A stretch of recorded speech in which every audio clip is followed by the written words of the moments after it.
It's easiest to express probabilities as a fraction. We can just think about this as the number of desired outcomes out of the number of outcomes in total.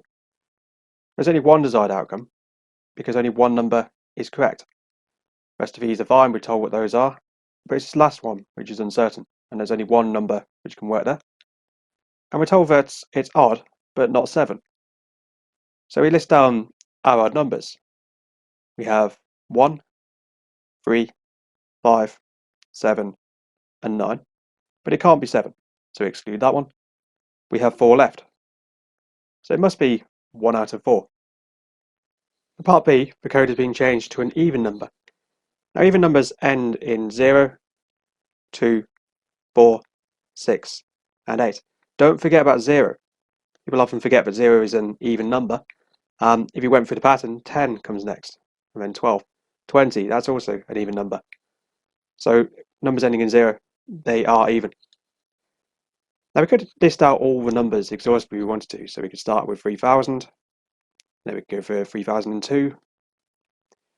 We're going to be here for quite a long time. We're going to spot a pattern here, because eventually we're going to get to 3008. So 0, 2, 4, 6, 8, that's 5 so far. Then it resets, it goes back to a 0 again. But this one is going to change to a 1. And then this is going to go through the cycle again until it gets to 18. And then it's going to reset again, it's going to go back to a 0, but this one's going to change to a 2. And this is essentially going to keep happening until this final digit gets to a 9. So when we get to 3098, this time, if we add a 0, if we add 2 to this and it goes back to 0, then this digit, the second digit, also resets. And that goes back to a 0, but this one changes to a 1.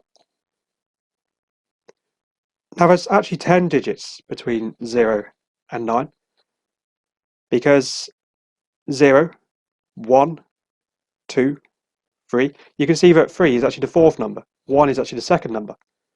Don't forget about 0.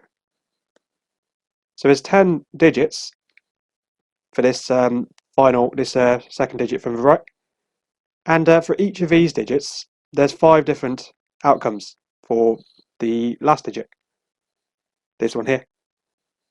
So there's 5 outcomes for the last one. For each of those 5, for each of those, there's 10 different digits for this one. And the pattern follows that once this is cycled through 10, and this one changes to 1, this one has 10 as well. So this is basically telling you that there's 10 outcomes, and for each of those, there's another 10 outcomes, which for each of those, there's another 5 outcomes. And we get this expression here. And the first one doesn't change, so that's just one digit. This is the product rule of counting. We can times together the events, the number of outcomes for each event, and that tells us the number of outcomes in total. So if we times these up, we get 500.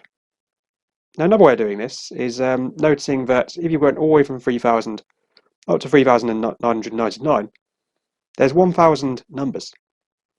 Again, don't forget about this 3000, so 3001 is actually the second number, not the first. So when you get up to 3999, that's actually the 1000th number possible. And half of those are going to be even. So if we divide that by 2, we also get 500.